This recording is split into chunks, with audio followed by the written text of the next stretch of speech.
um determinado lugar para orar. Nós podemos estar em qualquer lugar para realizarmos a nossa oração. Para falar com Deus não precisa estar dentro de um templo, dentro de um prédio feito por mãos humanas. Não, nós somos o prédio, nós somos o templo e nós somos feitos pelas mãos de Deus. Isso é palavra do próprio Deus. Então eu quero te convidar para orar. Não se preocupe da maneira que eu oro, com a maneira que eu oro. Ore com as suas palavras. Deus quer ouvir você orar. Deus quer ouvir você falar com Ele. Deus quer se relacionar com você. Deus quer que você conheça da grandeza, da majestade dEle.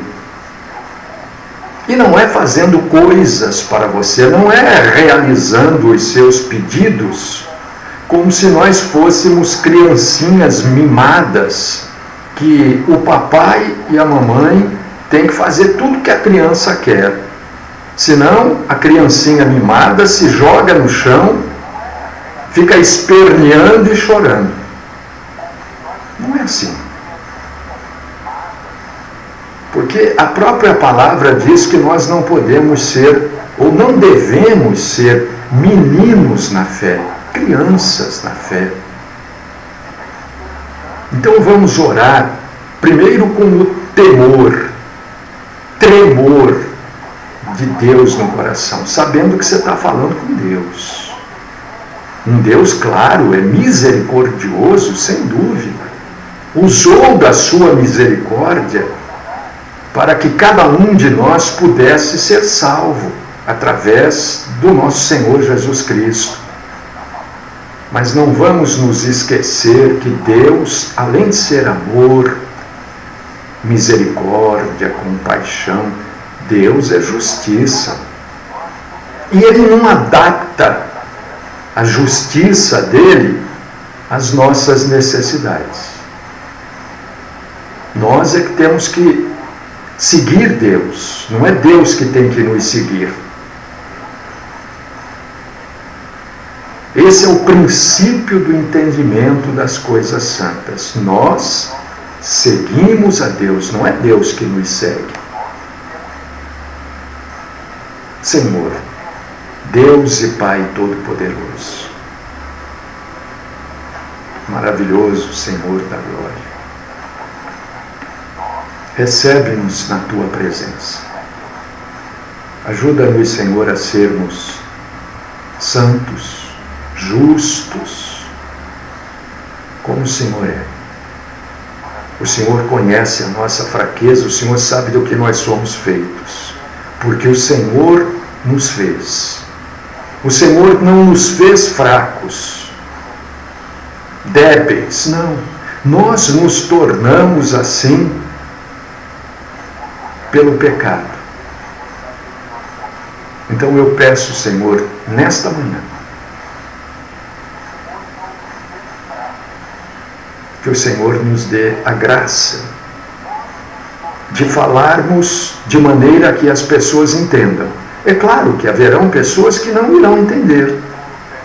Houveram pessoas que não entenderam o próprio nosso Senhor Jesus no passado, e existem pessoas que até hoje não aceitam Jesus como Deus, como Senhor, como Salvador.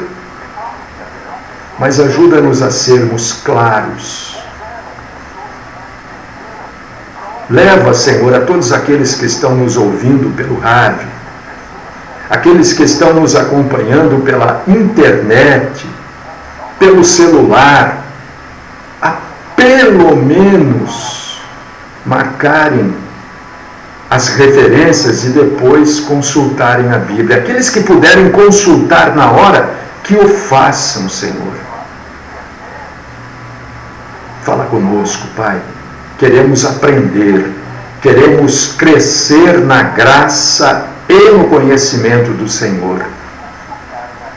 Não queremos ser seguidores de homens, Senhor, não queremos ser seguidores de denominações. Nós somos cristãos. Nós seguimos a Cristo Jesus. Ajuda-nos a entendermos a diferença entre a inspiração total da Bíblia e a aplicação da Bíblia na vida dos judeus e na vida de nós, gentios. Fala conosco. Só o Senhor pode fazer. Se o Senhor não fizer, nosso trabalho será em vão. Esta é a minha oração.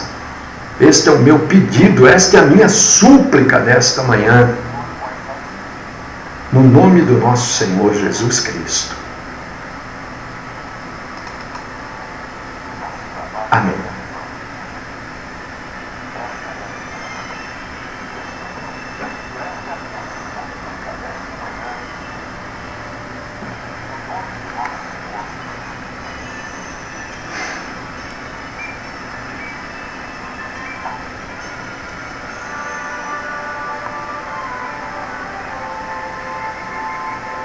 Irmãos queridos, irmãs amadas,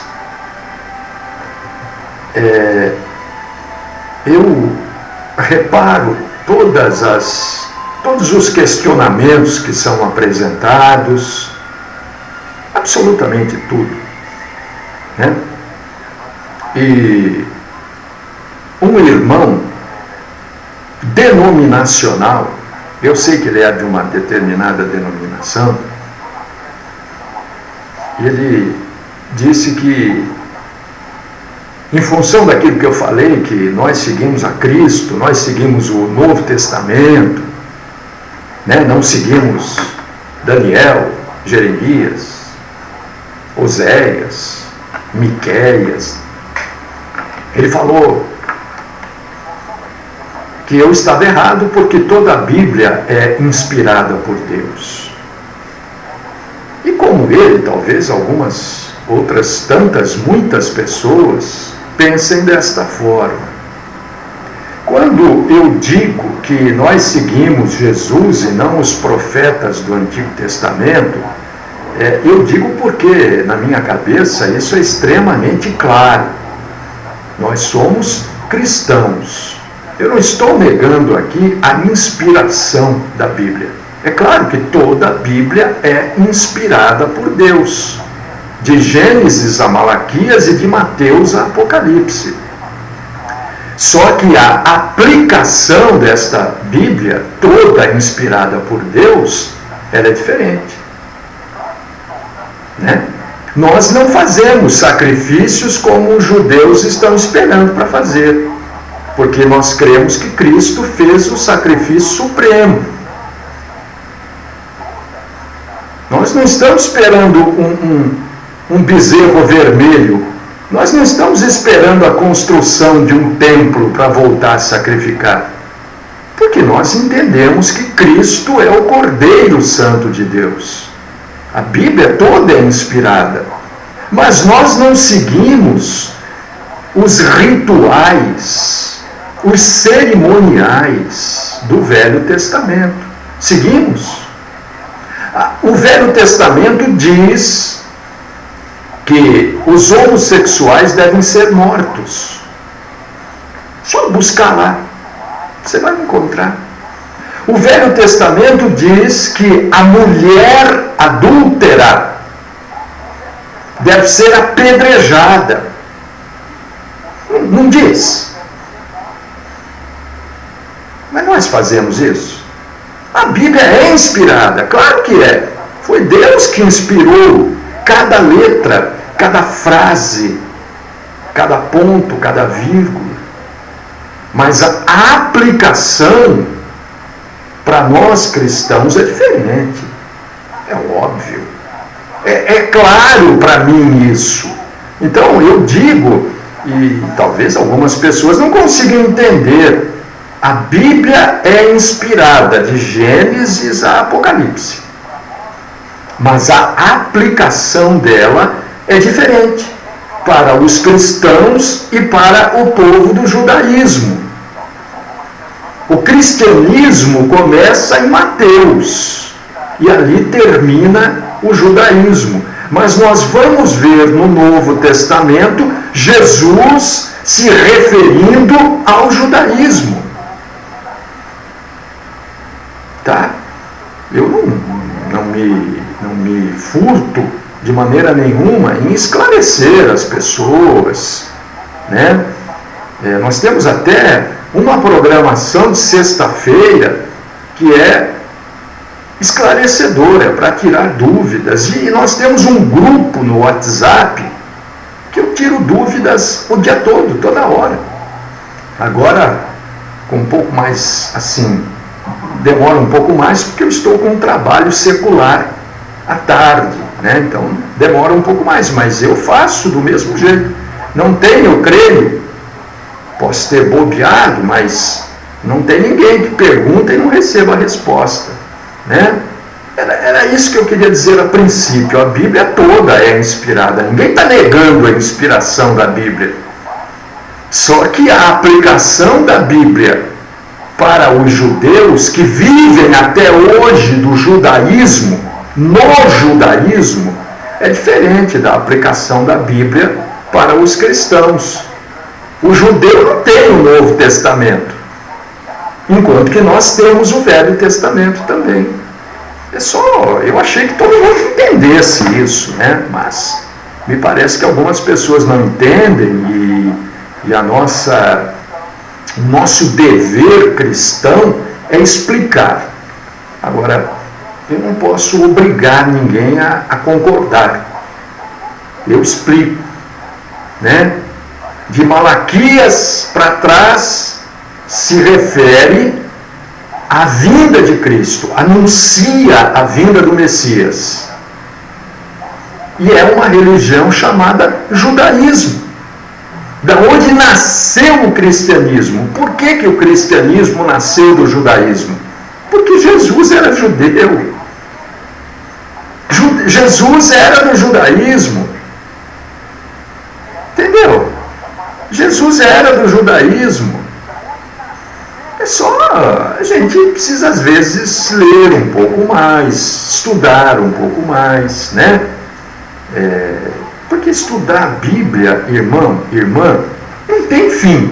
Não é assim, eu já sei tudo, não preciso mais estudar. Não. A gente tem que estudar todo dia, toda hora. E a gente nunca vai saber tudo. Tá bom? Esclarecido, espero, para todos aqueles. Se você continua com dúvidas sobre o assunto, olha, sexta-feira tem a programação.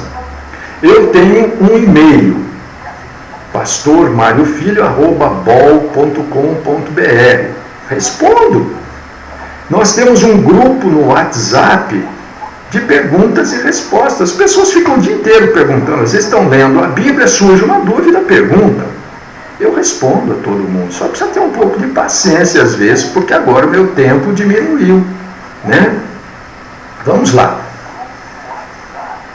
Você sabe, meu irmão, minha irmã, quando nós vamos orar,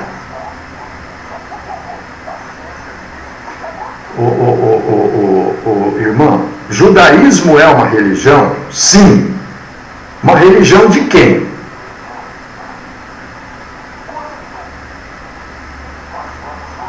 Estou falando aqui por irmão José Geraldo, que colocou ali, ó. Judaísmo é uma religião? Judeus é outra coisa. Não é outra coisa. Não é outra coisa. O judaísmo é a religião dos judeus, né? De uma maneira geral, José Geraldo, você não vai encontrar um japonês que seja do judaísmo, de uma maneira geral, né? Você pode encontrar um japonês convertido ao judaísmo, mas você não vai encontrar de uma maneira geral um japonês um judeu convertido ao shintoísmo. Entendeu, irmão? Não é outra coisa. A religião do judeu é o judaísmo. Não é outra coisa. Como você está perguntando, eu estou respondendo. Judaísmo é a religião dos judeus. E dentro do judaísmo existem várias divisões. O judeu cabalista e vai por aí afora. Não, irmão, você não pode comparar o Brasil, que é um país que tem 500 e poucos anos, com Israel, que vem desde Abraão. Sua comparação é sem fundamento. Né? O Brasil foi descoberto por portugueses e teve influência de espanhóis, franceses, holandeses, né? Israel não foi descoberto. Israel foi um povo criado, originado pelo próprio Deus através de Abraão. Sua comparação me desculpe, grosseira, não tem nada a ver. É o único povo do mundo que Deus escolheu para formar uma nação. Viu, irmão? Mas eu não quero falar mais desse assunto. Se você tiver dúvida, você pergunta no meu e-mail, ou você pergunta na sexta-feira, ou você pergunta no nosso grupo do WhatsApp, e eu terei o maior prazer em lhe responder, porque agora eu quero falar daquilo que eu preparei para falar, que é, quando a gente ora, quando a gente prega o Evangelho. Porque às vezes acontece assim, a pessoa fala para a gente, olha, eu quero que você venha aqui na minha casa orar. Eu digo, eu gosto de perguntar, né? Na sua casa são todos cristãos? Todos são tementes a Deus? Todos são salvos? Aí eu já ampliei a pergunta. Porque às vezes a gente não tem que ir para orar, a gente tem que ir para pregar a Bíblia e depois ora. Ou ora antes, prega a Bíblia e aí a segunda oração já é diferente.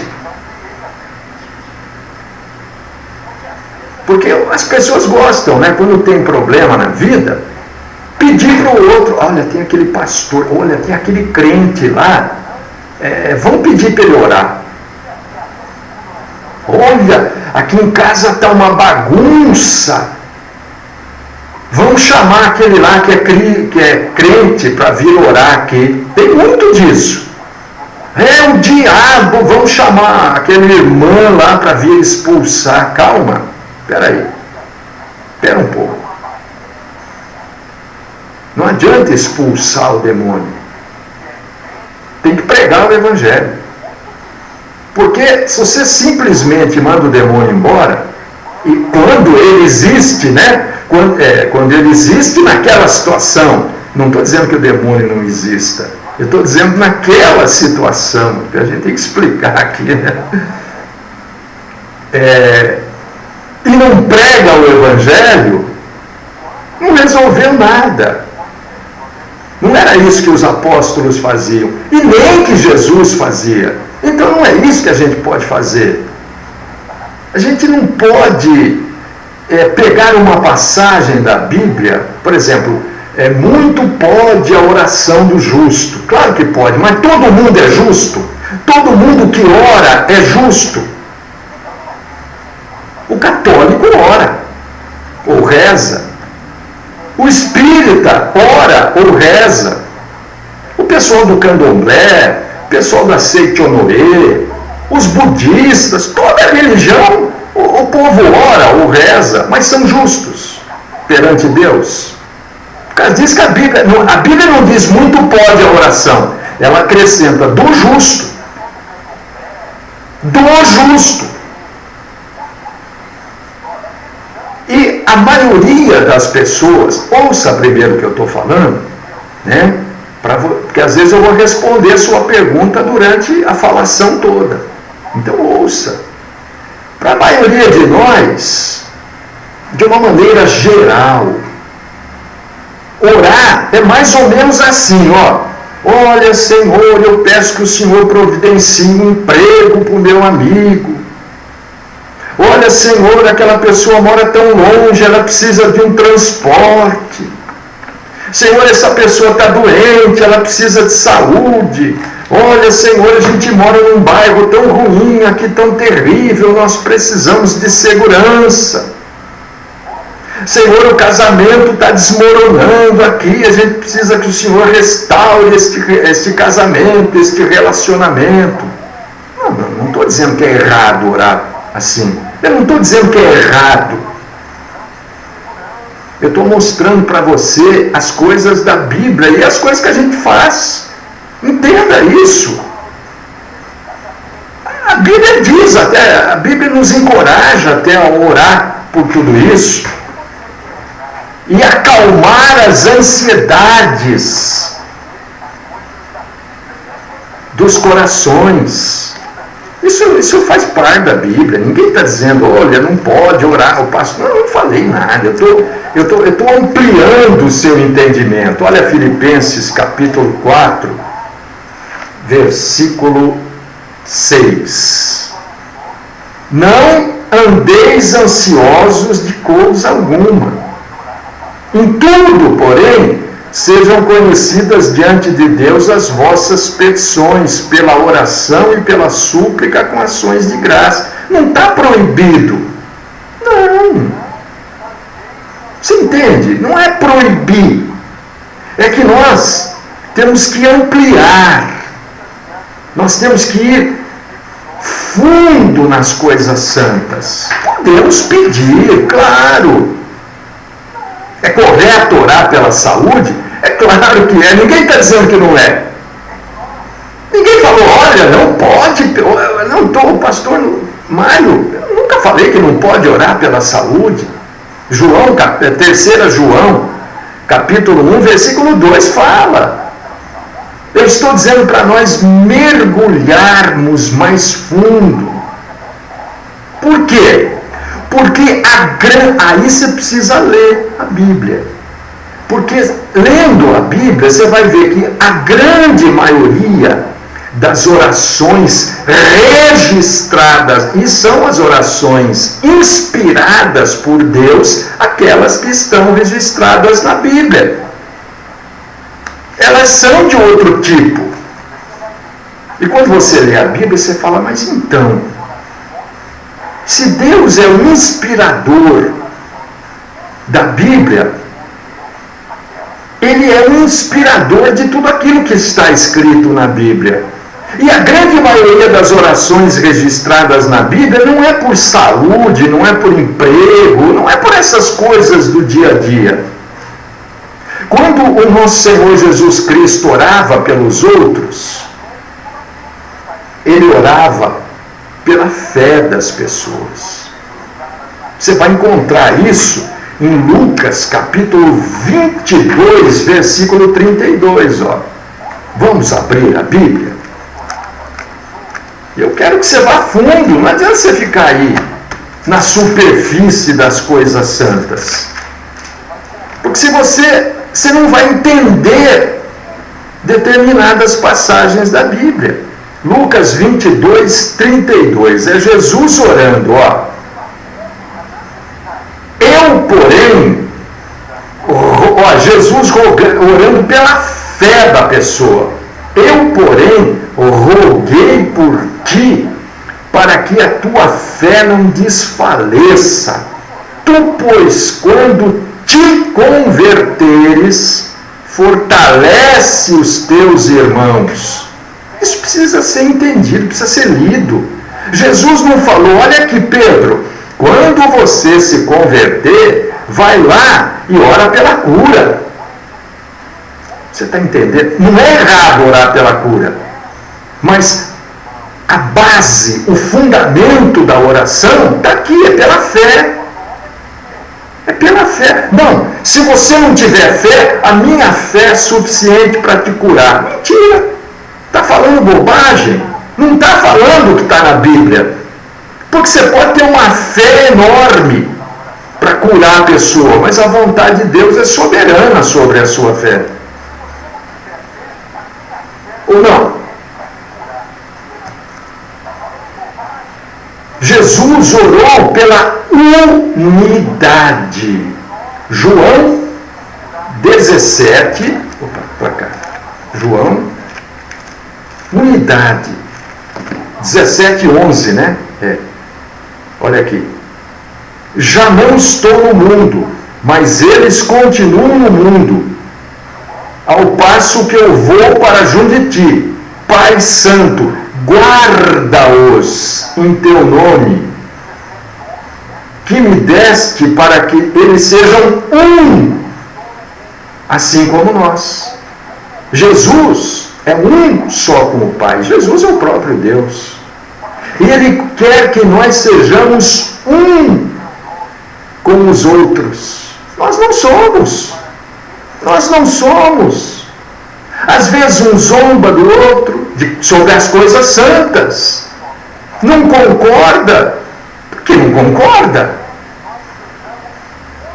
Porque quer discordar. Ao passo que quando a gente é um, a gente quer que o outro cresça. Eu estou aqui, meu irmão, minha irmã, para que você cresça. Eu não estou aqui para espezinhar você. Eu não estou aqui para zombar de você. Eu estou aqui para que você cresça. Porque eu sei que a maioria das denominações não estão preocupadas com o seu crescimento espiritual, nem com a sua salvação. Estão preocupados em encher as suas igrejas, as suas denominações, lotar os seus templos, os seus prédios, para receber de você mais dízimo, mais oferta. Eu estou preocupado com o seu crescimento espiritual.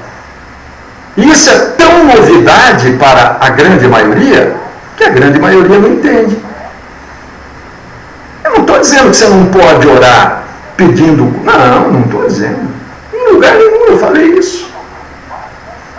Só que você não pode se esquecer. A vontade, você pode ser justo, você pode ser um semideus, mas a vontade de Deus é soberana. Agora, nós erramos quando nós não oramos como Jesus orou. Jesus orou pela fé, Jesus orou para que sejamos uma unidade, Jesus orou pela santificação. Você já orou pela santificação de alguém? João 17:17. Santifica-os na verdade, a tua palavra é a verdade. Por que nós vamos ser cristãos se nós não seguimos o exemplo de Cristo? Eu não consigo entender. Talvez eu que seja meio fraco de entendimento, mas eu não consigo ver um cristão não seguindo os caminhos de Cristo. Agora, se isso que eu estou falando não é Bíblia, o que é Bíblia então? Eu estou dizendo que nós temos que seguir os exemplos de oração de Cristo. Porque Ele é o nosso mestre. Quem é o seu mestre?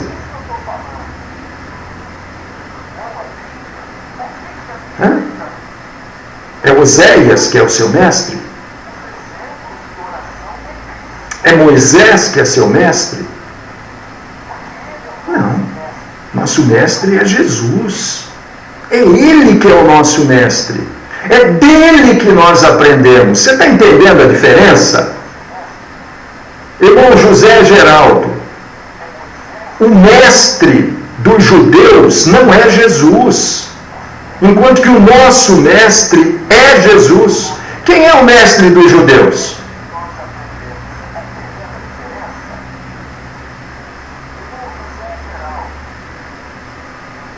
Não é Jesus. Mas o nosso mestre é Jesus, porque os judeus seguem Moisés, Abraão, ali no batidão. E nós não seguimos Jesus. Nós temos que orar pela salvação dos perdidos. Senhor, está cheio de gente perdida aí. Esse mundo é composto, na sua grande maioria, de pessoas perdidas. Não é salva essas pessoas, porque a pessoa só é salva se ela quer. Então abra o entendimento dessas pessoas, para que eles cresçam, para que eles vejam as coisas que eles não estão vendo. para que eles reconheçam a necessidade de um Salvador para os pecadores. Irmão, Romanos 10:1. Irmãos, a boa vontade do meu coração e a minha súplica a Deus a favor deles são para que sejam salvos. Agora continua lendo para você ver se não é isso que Paulo fala.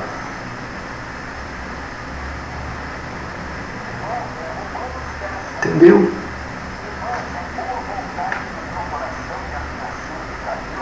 Orar para que irmãos fiquem no caminho certo. Mas não é só orar, né?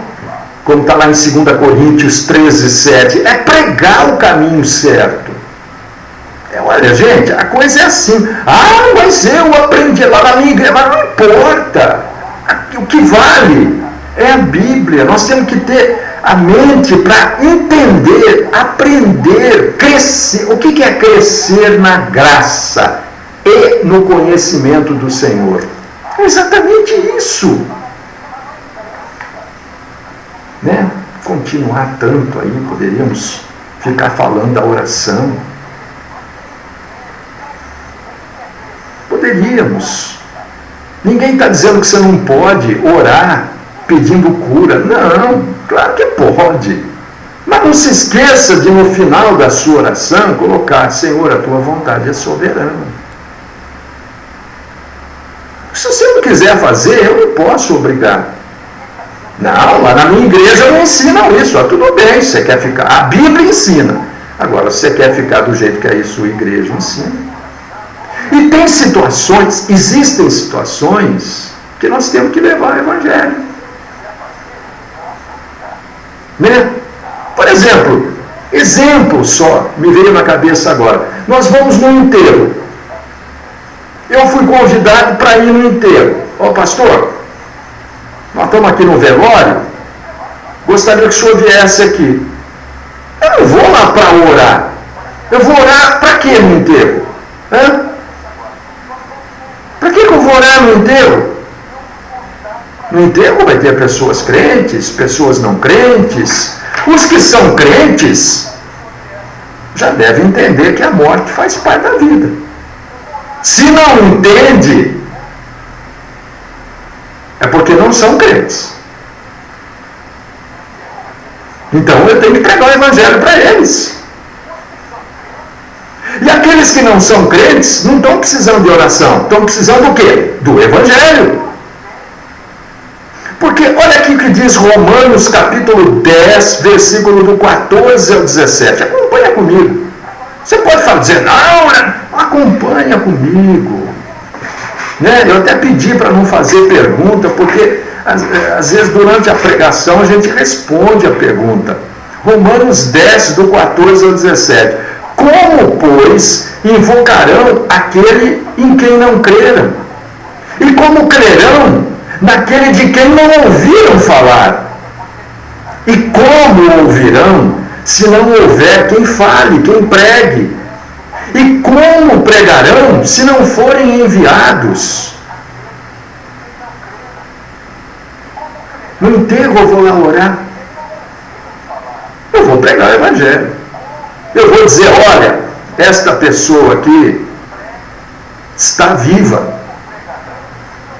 Nós não estamos vendo, mas ela está viva, ela morreu. O que morreu foi esta parte aqui da pessoa que será enterrada daqui a pouco. Foi isso que morreu.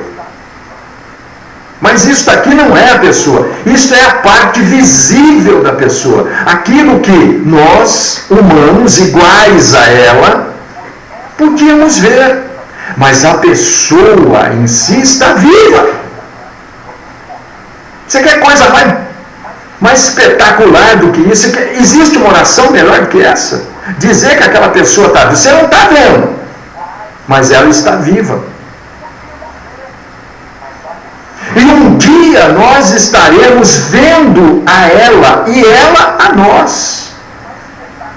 Porque ela também não está mais nos vendo. Como nós não vemos o mundo dos mortos, os mortos não veem o mundo dos vivos. se preocupam com a gente, não. A gente que fica aqui, ai meu Deus, será que aquela pessoa foi salva? Oh Jesus, será que eu preguei o Evangelho? Será que ela entendeu?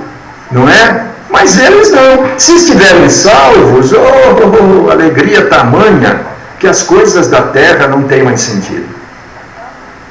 E se estiverem condenados, a tristeza é tamanha. Porque aí existe a preocupação, né? Como está lá em Lucas, né? O rico dizendo, olha, eu preciso avisar os meus irmãos lá. Aí Abraão diz, olha, já tem lá os profetas que vão falar com eles. Se eles quiserem ouvir. Então, às vezes, a gente não sabe quando é para orar e quando é para pregar o Evangelho. Porque a pregação do Evangelho é a oração mais perfeita que se pode fazer, meu irmão, minha irmã. É levar o próprio Cristo. É levar a própria salvação. É plantar a semente para as pessoas.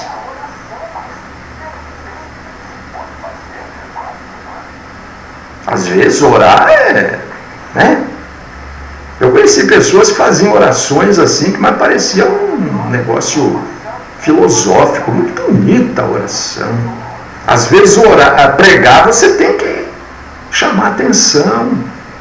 Pregue a palavra. A tempo, fora de tempo. Repreenda. Corrija. Aconselhe. 2 Timóteo 4,2, com paciência e doutrina. Não é a doutrina da igreja, do pastor, do bispo, do apóstolo. Não, é a doutrina bíblica. Eu vou sempre falar, né?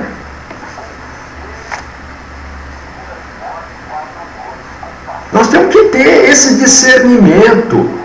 Senhor, agora é hora de orar ou de pregar o Evangelho? Às vezes é hora só de orar. Ora pelo meu casamento. Espera um pouco, vamos conversar. Porque às vezes você tem que pregar a palavra. Olha aqui, irmã, olha aqui, irmão. O problema do seu casamento é você. Você precisa mudar. Você precisa se transformar. O marido quer uma mulher bonita. Ô irmão, a mulher quer um homem ajeitado, asseado, cheiroso, irmão. Deixa de ser porcalhão. Às vezes tem situações que nós temos que aconselhar, corrigir. Pregue a palavra, esteja preparado. 2 Timóteo 4,2. Nós temos que buscar em Deus a direção de quando é para orar e quando é para pregar. Às vezes é para pregar mesmo. Vamos ver lá o que a Bíblia fala sobre isso. Casamento, um exemplo só. Nós temos que... O que está acontecendo? Às vezes precisa de mudança de ambas as partes ou de uma das partes. Às vezes precisa de paciência. É o discernimento. Quando orar e quando pregar o Evangelho. E nós temos que ler a Bíblia, para que no momento exato o Espírito Santo de Deus nos faça lembrar. Né? Não vai fazer lembrar daquilo que a gente nunca viu na vida, né? Que aí não é lembrar, né? Aí já é milagre. Entendeu? Nosso tempo acabou, irmãos e irmãs. É o tempo que nós temos, é o tempo que sobrou. E que Deus continue nos ajudando, nos orientando e nos ajudando a ir fundo na sua palavra, ir fundo no conhecimento, sairmos desta superfície Né? A superfície é o lugar que fica, não é? Num lago, onde fica a poeira, os ovinhos dos insetos, fica tudo na superfície. Nós queremos mergulhar e que o Senhor nos ajude a estarmos em águas limpas, frescas e que matam a nossa sede, que é a palavra de Deus.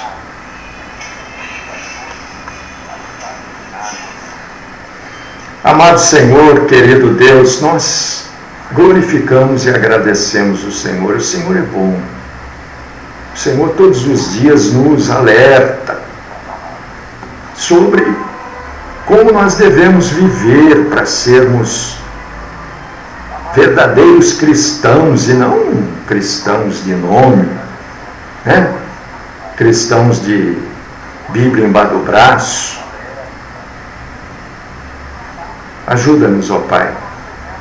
Nós somos fracos, somos pecadores, somos cheios de defeitos, de falhas. Ajuda-nos e sustenta-nos, ó Pai, nas nossas fraquezas, perdoa os nossos pecados e dá-nos, Senhor, um dia e uma semana debaixo da Tua santa graça. Esta, Senhor, é a minha oração, no nome do Cristo Jesus. Amém.